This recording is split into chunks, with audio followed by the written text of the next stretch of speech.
Hi friends, I hope this podcast finds you in good health.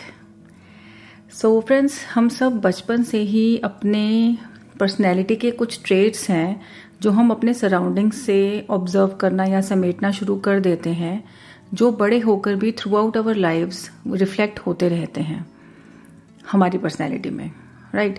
For example, जो हम TV पर देखते हैं या जो हमारी फैमिली में जो भी होता है, फ्रेंड सर्कल में, स्कूल में, वो सब हम कहीं ना कहीं समेट रहे होते हैं। ये जाने बिना हम ये चीज़ें समेटते हैं कि दोनों ही पॉसिबिलिटीज़ हैं कि इन चीज़ों से जो हमारे दिमाग की कंडीशनिंग है वो पॉजिटिव हो रही है या नेगेटिव हो रही है।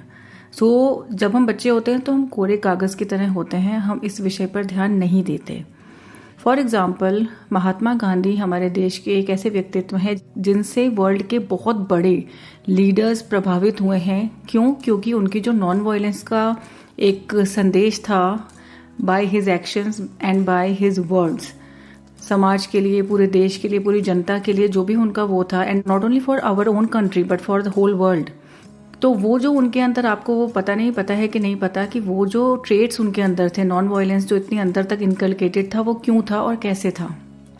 बिकॉज इन हिज चाइल्डहुड उनकी जो मदर थी वो बहुत रिलीजियस लेडी थी और वो बहुत सारे सेंट्स उनके घर आते थे, जो जैन सेंट्स होते हैं, वो उनको रेगुलरली अपने यहाँ पर आहार कराती थी, भोजन कराती थी।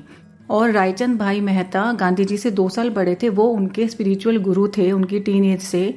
और जब वो लंदन में थे तब भी वो रायचंद भाई मेहता से अपनी जो स्पिरिचुअल क्वेरीज थी उनको वो सॉल्व कराते थे। And he was also a Jain. So यहाँ ये बात नहीं है कि कौन जैन है और कौन हिंदू है, कौन अपने आगे क्या कास्ट लगाता है। It is not about that, it is about कि हमने बचपन में क्या इकट्ठा किया। और गांधी जी की उस दौरान नॉन वायलेंस का ट्रेट इतने अंदर तक उनके अंदर घर कर गया था कि उन्होंने अपने जीवन में जो भी किया वो उसको डेडिकेट कर उस दृष्टिकोण से ही किया। सो यहाँ पर हम अपने आज के उस पर अगर हम वापस आते हैं तो today we are going to talk about our surroundings, especially media, जिस पॉइंट पर मैंने अपना लास्ट पॉडकास्ट एंड किया था। फ्रेंड्स, 2020 का जो लॉकडाउन था, जब हम घर में बैठे बोर भी हो रहे थे और अच्छा क्वालिटी टाइम स्पेंड भी कर रहे थे फैमिलीज के साथ, एट द सेम टाइम वो बॉलीवुड का जो क्रिंज कंटेंट होता है उसका एक तरह से एंड था। जब हमने जाना कि कितनी अच्छी वेब सीरीज OTT प्लेटफॉर्म्स पर अवेलेबल हैं, और हमने ये भी देखा कि कितने सारे अंडररेटेड टैलेंटेड आर्टिस्ट हैं, ना सिर्फ आर्टिस्ट हैं बल्कि there is a mindful way to create content, not only for entertainment but also for जो हमारे सबकॉन्शियस में कहीं ना कहीं इंटेलिजेंस की बीज बोता है और हमें कुछ ऐसी गहरी बात सिखाता है जो कहीं ना कहीं आगे जाकर हमारे जीवन में काम आती है। Like I am saying it through my personal experience, क्योंकि वेब सीरीज में बहुत सारी चीज़ें मैंने सीखी हैं जो इवेंचुअली एडवर्सिटीज में लाइफ में काम आई हैं। So friends, I respect Bollywood actors for their struggles towards their success and dreams. But unfortunately, चाहे वो कितने ही बड़े स्टार हों, they do not carry any social or ethical responsibility on their shoulders. Be it objectifying themselves or others, they do not pay heed.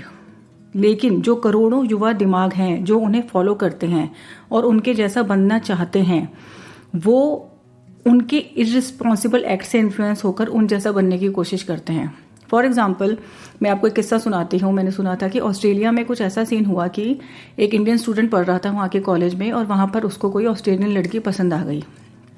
उसने बॉलीवुड की movies में यही देखा था, उसने उस लड़की को स्टॉक करना शुरू कर दिया और वो उसके पीछे पीछे जाता था, खड़ा रहता था कोने में छुपकर। कुछ ना कुछ ऐसी चीज़ें कुछ दिन चलती रही and that girl got panicked और उसने उसका रिपोर्ट लिखवा दी पुलिस में। और जब उसको पकड़ा गया तो उसने कहा कि मैंने बॉलीवुड में ऐसा ही देखा है और मुझे लगता है कि this is a cool thing, इसमें गलत क्या है। सो ये जब केस मैंने सुना तो आई वॉज लाइक, अरे भाई ये क्या हो गया। क्या बढ़िया था गुरु। और किस तरीके से हम प्रभावित हो रहे हैं, कितने गलत तरीके से। आज के टाइम में इंस्टाग्राम पे जो टिकटॉक था उसके बारे में तो खैर मुझे पता भी नहीं था, जब पता चला तो उसका एंड ही हो गया। बट अगर आप यंग बच्चों को ऑब्जर्व करेंगे तो आप देखेंगे कि I don't know where are they heading, और कहाँ पर उनका इंटेलेक्चुअलिज्म या इंटेलिजेंस, एक जो अप्रोच है लाइफ के प्रति, वो कहाँ है। That is very shallow.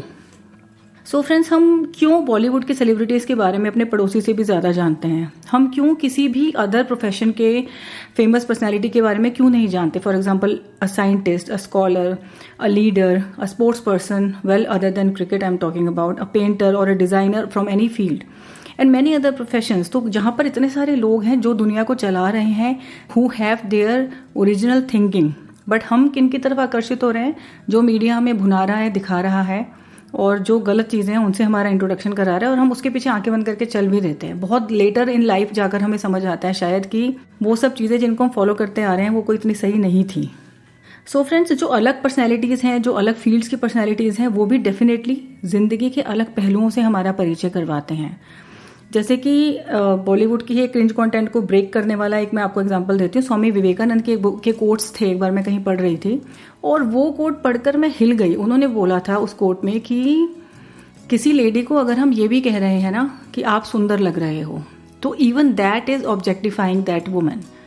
मतलब ये भी नहीं होना चाहिए कि ठीक है एक अच्छे लग रहे हैं वो अपने लिए है, बट मेरे को मतलब ये वाला कोट पढ़कर मैं बहुत हिल गई थी कि भाई as a women even I dress up like that, कि मुझे कभी कभी अच्छा लगता है कि कॉम्प्लीमेंट्स मिलते हैं and all, but does that mean कि इस तरह से हम अपने आप को ऑब्जेक्टिफाई कर रहे हैं? यानी हाउ ये कोट आपको समझ आए या ना आए, बट समहाउ इसने मुझे बहुत सोचने पर मजबूर किया। Friends, especially in Indian culture, innate ethical values get inculcated in our mind since the day we are born. But not anymore, क्योंकि अभी हम देख रहे हैं कि जितने भी यंग पेरेंट्स हैं उनकी अपनी पीछे से कंडीशनिंग आ रही है, और इस तरह की जो कंडीशनिंग है अगर हम आज इस पर रोक नहीं लगाते हैं या अपना दिमाग की खिड़कियों को खुला नहीं रखते हैं तो we can see the same even more in the near future और इन डिस्टेंट फ्यूचर। सो अभी जो इस पॉडकास्ट का मकसद है, जो हमारी पिछली सीरीज चल रही है कोरोना के बारे में मैं बातें कर रही हूँ, at last I would like to say it again that corona has opened up a new spiritual gateway for all of us. We can choose from now on how to move ahead in life and to focus on what is really necessary and what really matters. For example, जब हम बड़े हो रहे तो हमारी class में schools में moral science का एक पीरियड होता था प्रॉपर, जिसमें पंचतंत्र की कहानियाँ सुनाई जाती थी और एंड में बोला जाता था इस कहानी से हमें ये शिक्षा मिलती है कि, बट अभी वो सब चीज़ें है ही नहीं। स्कूल से मोरल साइंस या एथिकल बिहेवियर वो सब चीज़ें गायब हो गई हैं। I am not criticising the current education system, but there must be something like that जो एथिकल जो हमारे बिलीव्स हैं या वो उनको स्ट्रेंथन करे अंदर ही अंदर. So that is it for now, friends. See you next week. Thank you. Take care. Bye-bye.